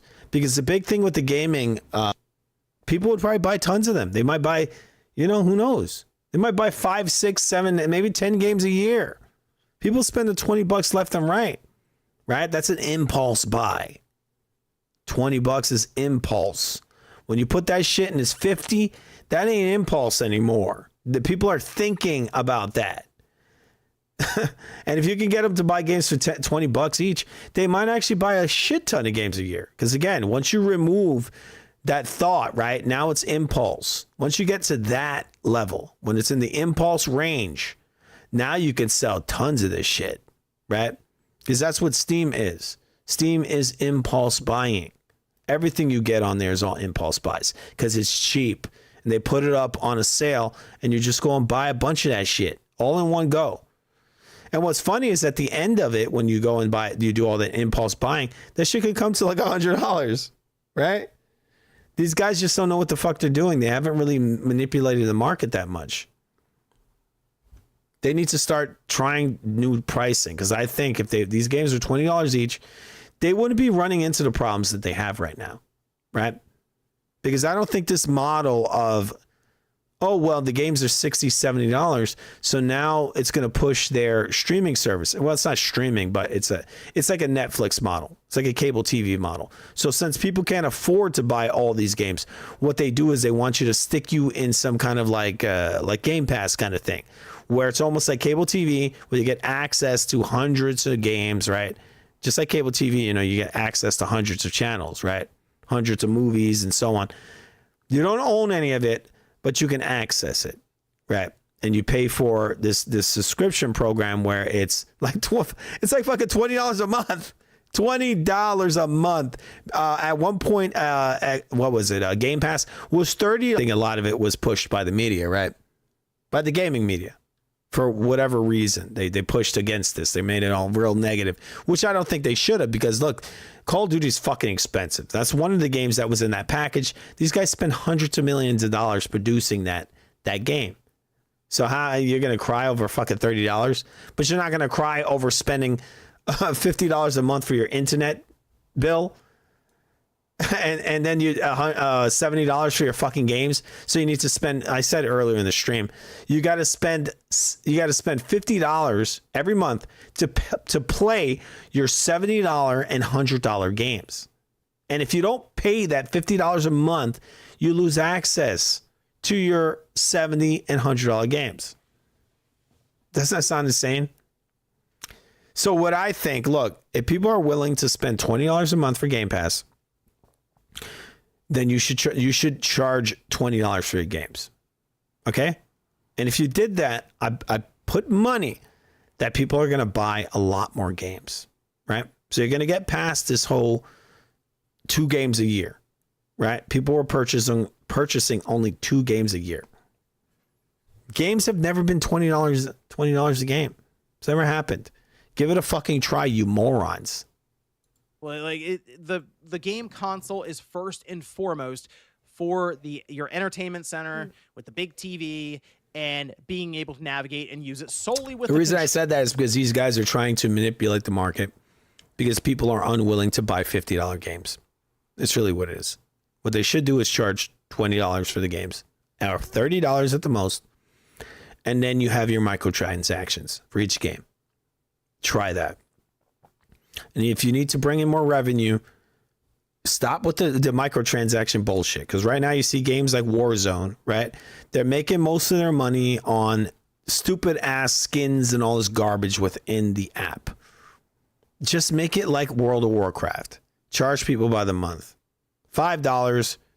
I think $5 would, believe it or not, I think $5 people would for sure pay for a game like Warzone every month. I probably would. I enjoy it. I play it with friends, and $5 ain't too much. And if you do that month by month, $5, you're actually probably going to make more money. Because if you see some of these skins in that Warzone shit, that Call of Duty Warzone, $20 per skin. Guess what I do with that? I don't buy it. It's too expensive. But what I would buy and put money into is just the ability to play the game.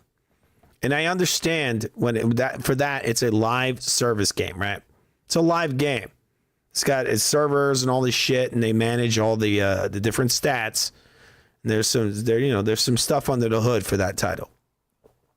So $5 a month, not the best, but it's okay. $5 to get access to that. These guys need to mess around with their pricing, because this whole going fully digital shit, for this is the way to make your money back. I mean, come on, guys. You're fucking retarded. You're going to take people's right to own away, and you think that's going to work out for you? It might work with some fucking Gen Zers and some Gen Alphas, but it ain't working for anyone else before that. And guess what? Most of the world is filled with people that are not Gen Alphas, as far as I know. The most people are Gen Z and even further before that, what they call boomers and all that, right? Most people are not Gen Alphas and Zoomers or whatever. These motherfuckers, they grew up with a cell phone in their ass. We did it, okay? So we know what it is to own something. You can't, this doesn't work. And actually, if you look up the numbers, any studies on who buys these fucking game systems, for the most part, they're people in their late 20s and in their 30s, their mid 30s. They know what it is to fucking own something. So this is not going to work out well for these dumb motherfuckers. They're disgusting. Controller. Now, if you play on Steam or even like you play on a Steam OS equipped PC, there are still times where you'll download a game that's not curated, like what we have with the PS5, and all of a sudden it's like, hey, you gotta install DirectX, or you gotta punch in your email, and you gotta get the keyboard and mouse for this, and that does kind of break away from, again, the game environment being stable. The bottom line is the game console is still set up really well for the living room, and that's something that PC is still trying to catch up and figure out, and yes, that is a differentiating factor there. PC is getting better, but unfortunately the Steam machine, which was something I thought that would have really accelerate stuff, it is just too expensive at this time at least. But here's the thing. This is the reason why Sony's so confident right now.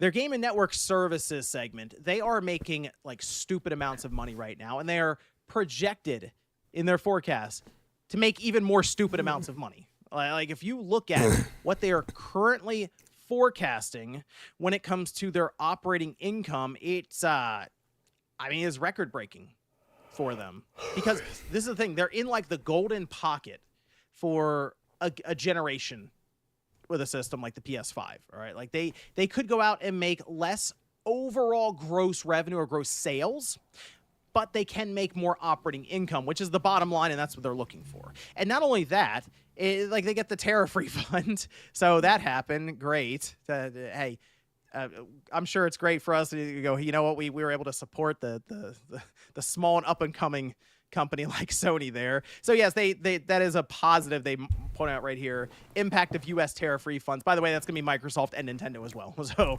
yeah, I'm sure Nintendo will probably have something similar on their slide with this. But it appears they got back like overall $500 million or something. So anyway, the record breaking though is the thing. And yeah, you know why? GTA 6 is coming up. Even though it's code in a box, even though it's all digital, it's a game that people have been waiting forever for. It's going to be that generational release. It's going to break records, and Sony... It's going to be garbage. I predict it's going to be an absolute flop. People think, oh, well, look, it sold this amount. I mean, people are retarded. Why are you pre-ordering something that's digital? You're a dumbass. There's an infinite amount of those fucking GTA 6 games. Why would you pre-order it?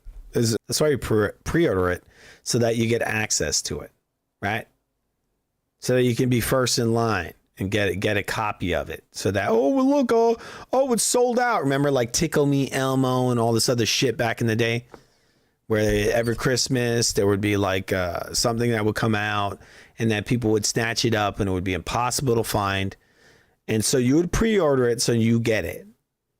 But these morons are pre-ordering digital content. You're a fucking moron. And they do it because they feel special because of it. Oh, look, it's like I feel like I already have it. Like it's already here. It's like what you don't understand is that it's not unlimited quantity. So when it comes out, there's no urgency to it at all. You don't have to go to a location or anything. It's just there. So it doesn't make any sense that these morons are making all this money and off of fucking some content that doesn't even exist yet, right? You got to keep in mind, if you give these morons all this money, you know, they have no incentive to make this come out perfect, right? None. So when this shit hits the market, they'll just, oh, we're going to patch it. We're going to patch it again. So they already got all this money. So you know what that does? That allows these guys to come in and say, well, we got all these dumb motherfuckers money already. They're retarded. They gave us the money already, right? It's like a contractor. You give them all the money before they've even done the work. So what are they going to do? They're going to half-ass everything, right? They're going to half-ass it. Look, let's look at the game companies. They got your money. You know what they do? They say, hey, guess what? We're going to cut the team in half now because we already got the money. You gave us the fucking money. So now we could cut our teams in half and we'll release this shit broken and then we'll just fix it over the next couple of months after release because we already got the money anyway. So who gives a fuck? We cut our team in half. So now we spend less money. And so we'll get these morons to fix this shit over the next couple of months. That once they got the billions of dollars, from what I heard, they got over $3 billion. So now they can actually fire like half their team or they can do whatever they're going to do. And who knows what they're doing. You got to keep in mind, these guys got NDAs, right? Non-disclosure agreements. So they can come in and say, well, don't say anything. So they could cut their teams down. They already got their money. So now they can cut that down even further so then their margins are higher. You people are retarded. You're giving these guys all this money for what? Is going to take 30% of every You got to wait till the game comes out, you dumb motherfuckers. Wait till it comes out, you stupid fucks. sale and add it to their bottom line. And as they go along here through the rest of this calendar year and then into next calendar year, which would start to wrap up this fiscal year, it's going to do really well. But they will, after that, start to talk about the PS6. And that's where they will start to think about the added margins that they'll get for just all digital games. Because even though they're talking about ending like physical disc, I don't think it matters, guys. I don't think it matters because Xbox came out and they talked about DRM. They just talked about it and it buried them. Sony, they literally straight out said we're going to remove your physical ownership. So if they flip-flop on this, people got to be retarded to just support them. Because it's just hilarious that they shit all over the Xbox for talking about DRM, which made perfect sense. Dude, they want money from the used game market, which makes sense. Sony comes over there and they say, oh, well, we're just going to remove all your ownership altogether. No physical games. And people come in there and forgive them. Even if they flip-flop, you're going to forgive them. What are you, fucking retarded? How is that okay? How is that How is that okay? You shit on the Xbox for over a decade for talking about DRM. Talking about it. And it all made sense. But then you're going to go and forgive Sony. And that's what I feel like they might do. These fucking stupid motherfuckers. This is what they might do. Sony might come out and say, oh, you guys got mean and you got angry, so we're going to give you back your discs. And then they're going to go out and buy all the Sony shit again. No, what you should do is make them go under. Don't buy their PlayStation 6. Let them die. Because they tried that. And that'll send a message to Nintendo and Xbox forever. When they see Sony die, they'll know what happens when you take away people's ownership. Their ability to own physical media. production in January 2028. The PS6 can come out holiday 2027, and it's just digital. So once again, Sony has to die for this. This PlayStation brand needs to die for this. Because once they see that, they will never try this shit again. Yeah, that's fine. We don't have to worry about making any PS6 box art or game discs. I guess they have to worry about I don't know. Again, I don't know how they're going to do it with the code in a box, and maybe they will have box art. That's just going to be super weird anyway. The point is, Sony is very confident right now. They believe that they can just bulldoze the situation here because the mainstream is indeed keeping them afloat. I do still wonder, will the mainstream show up when it's time to put $1,000 on the table potentially for a PS6? Because when I look at their financials and I realize add-on content is making more than physical media, like buying games just outright, which is, yes, a smaller, much smaller portion than digital. But when you take both of those combined, physical and digital, it doesn't get to the level of the add-on content, which, by the way, is like microtransactions, battle passes, everything else. I don't understand how these morons been shitting on microtransactions forever. Are you stupid? Look, first of all, you don't have to pay for microtransactions. No one's forcing you to buy those. All right? And you have to understand that these guys have made microtransactions a way of making revenue. And these games are very expensive. So maybe if you love that game, then maybe buy some of the microtransactions, right? If you want it. Don't hold yourself back from it. And they say, oh, well, it's a bad thing. No, it's like these games are very expensive. Some of these productions are super expensive. And it's not as easy. And again, I'm going back to the whole example of the lower costs, right? A DVD player is like $100 at the most. DVD, Blu-ray. Blu-rays aren't that expensive to buy these discs, right? So when they charge $10 for these things, right? $10 for a Blu-ray, it's because it's mainstream. It's super mainstream, right? These devices are not very expensive. And that's why that's why these things don't cost as much, right? A Blu-ray movie doesn't cost as much as a game. And it's because they don't have as big of a consumer base as movies, right? Again, movies many times cost $5. You could buy a DVD for $5. Or a Blu-ray for like $10, right? Maybe at the most it's a UHD, like a Ultra HD film, might cost $20. That's $20, okay? $20. So maybe the big problem in the gaming industry is the fact that these fucking games cost so much, okay? The box costs a lot. The box already is like, what, on standard. PlayStation 5 came out. The box was, what, $500? The lower end one was $400. That's more expensive than most DVD players or Blu-ray players, right? It's understandable, right? But if you're going to charge these people these pretty large sums of money, 600, 500, 600, because that's already overboard. 500. The gaming market has never had systems that much. The ones that were 500 and 600, they usually failed, right? It's not the sweet spot. So look, if you're going to charge people these kinds of sums of money, then your game should cost like $20, okay? Give it a fucking try for once. You guys have never done it. Their solution is, oh, well, we'll have Game Pass, right? But there's a problem there. When you have a a game that is like $400 million production, and they can pay $20 for Game Pass, and then play that one game, right? The one game, and then unsubscribe, that might be a problem.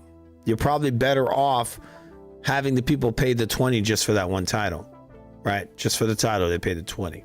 Because to have them pay $20 to go into Game Pass and play all your top games and beat them in 1 month and then unsubscribe, that might be a problem. The store with things like Fortnite and others, and it's like, wow. Love Roblox? Sorry, guys. Earn Roblox digital gift cards with Microsoft Rewards.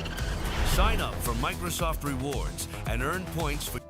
Sony really is driven mostly by free-to-play games at this point that aren't even theirs. So it's this free-to-play shit is just stupid. I think it's a terrible business model. Their hope is that you buy the DRM, whatever you call it. Their hope is that you buy all the fucking little trinkets they put on there, right? Little gun skins and character skins and all that. Dude, just follow World of Warcraft. Charge people $10 a month, $5 a month.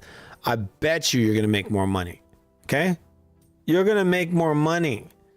Because for myself, I play Warzone online. Call of Duty Warzone with some of my friends. And guess what I don't do? I don't buy shit. I don't buy any of their skins. I don't buy any of that. So I'm just playing that fucking game for free. Yeah, you got to pay for Game Pass and all that and all whatever it is, the Xbox Marketplace or PSN on PlayStation. But keep in mind, look, Xbox owns Call of Duty.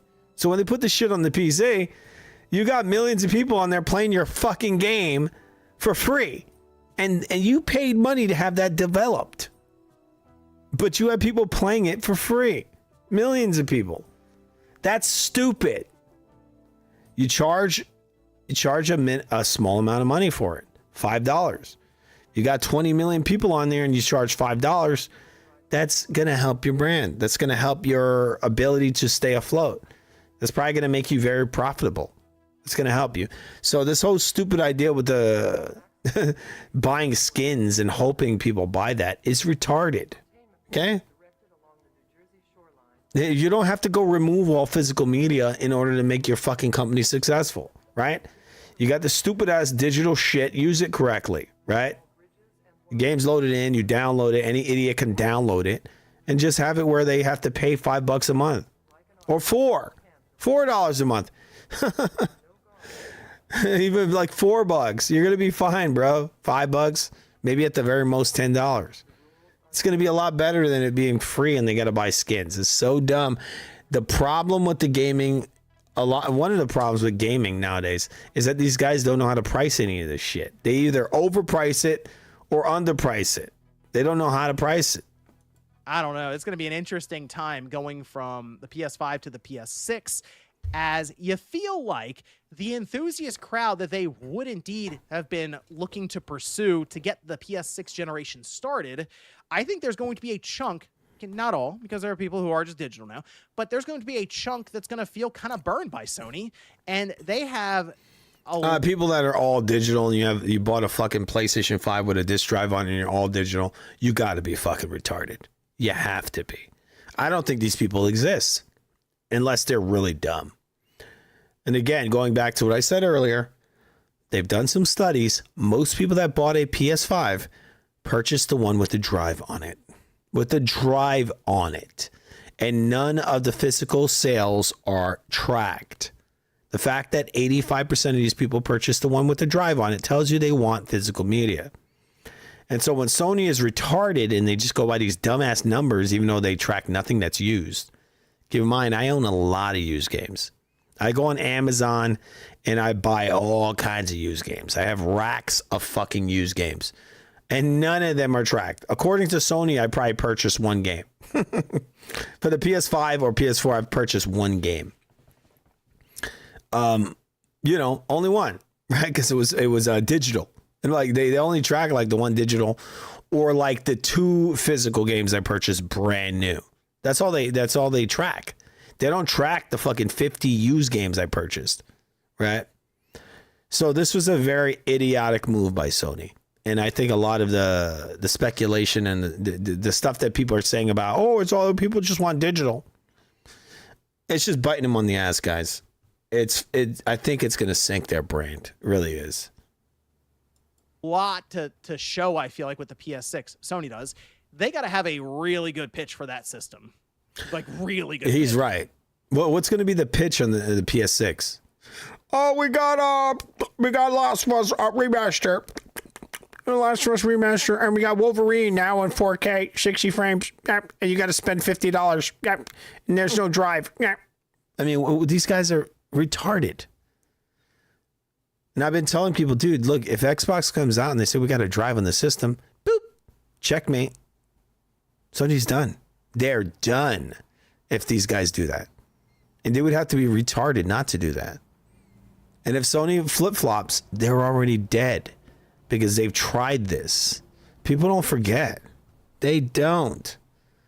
The Xbox lost over 50 million consumers for talking about DRM. Sony literally shut down their physical media companies. They're the producers, right? These different factories that made physical media. They shut them down already. They've already shut them down. So they put the shit in motion. Oh, no more physical media by 2028. Oh, and they're going to go flip-flop? Really? I don't think it's going to work. I think they're in big trouble. It wasn't a smart move. They thought, well, GTA can get away with it. There's still so many questions around how this is going to work and what this means exactly for people with a bunch of games, PS5 discs, PS4 discs, up on their shelf right now. We don't even know if there will be an external disc drive. So this really was just Sony going, you know what? We're doing it. I think it's funny that a lot of people are going out there and they're saying that, oh, look at Xbox. They got a physical to digital program. That proves that these guys are going fully digital. Well, how would that prove it? Oh, you ever thought that maybe they're just making it easier for their consumer to maybe put their games, their physical games, into digital because possibly their new system has no drive, but they give the option to have an external drive, right? For the first time buyers, maybe they have the option for an external drive for the new buyers. But the old consumers, the ones that own the Xbox One or the Xbox Series consoles, they're giving them an option to put their digital media on the new system without having to purchase a physical drive. So now they could just put all their physical media onto this new system that doesn't have a drive without having to purchase another drive. So the people that bought the new Xbox can go buy a drive, right? They can go buy a drive to play these games. And this is why earlier in the stream I spoke about, you haven't heard Xbox say anything about removing physical media. They haven't said it. These guys keep saying, well, they're doing the same thing. But where's the announcement? I haven't heard them say anything about pulling away physical media, right? So the reason why I say this is because a lot of people are saying that the physical to digital program proves that they are going to be having, that they're going in the same direction as Sony, right? And to a certain degree, it's true. If they don't put a drive on their new system, then it would tell you that they're trying to go in a digital direction, right? But that doesn't mean that they're not going to have a physical drive, right? It doesn't mean that they're not going to have a physical drive, because once again, if they have an external drive, them allowing you to put your physical games on the new system with your current Xbox just means they're being pro-consumer, because they're making it where you don't have to purchase another piece of hardware in order to transfer your physical media to this new digital system, right? Right? And it's not a fully digital system because they allow the option for a physical drive, right? And I think that's the route they're going. This is the rumors I'm hearing, right? And keep in mind, Sony hasn't done any of this. They haven't done any of this. There's no program from Sony saying you can transfer your physical games to the new PlayStation using your PS5. It's never been said. And I don't think it exists, and I think Sony is too retarded to create it.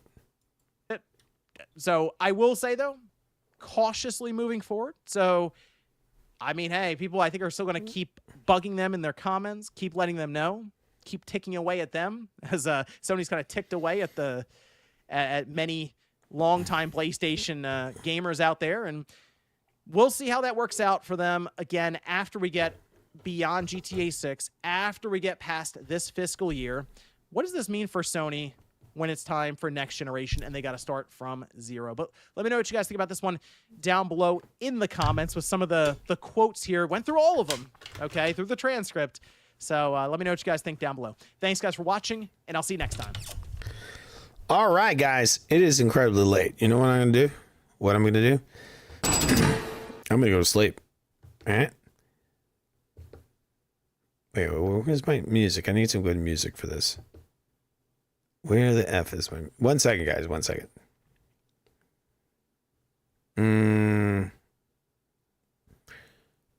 All right. So I cannot find the right music. Let's do the Bloodsport. That's pretty cool. That's always cool, right? All right, guys. I want to subscribe to the Real Food TV, the greatest shout out to man. We will most likely be back later today. I'm going to be doing a Foo Sports Live because we have some fights going on. We have a decent amount of news in the world of combat sports, right? We've been talking about shit in the world of gaming mostly. And, all right, guys, remember, if you like content like this, I got this thing called Venmo. 1 second. You can donate to our Venmo using that QR code. All right. Pretty cool, huh, guys? All right. See you guys later today, most likely. See you later. You've been watching Foo Gaming Live. And later we will have Foo Sports Live. Right. It's a variety channel, guys. Remember to subscribe. All right.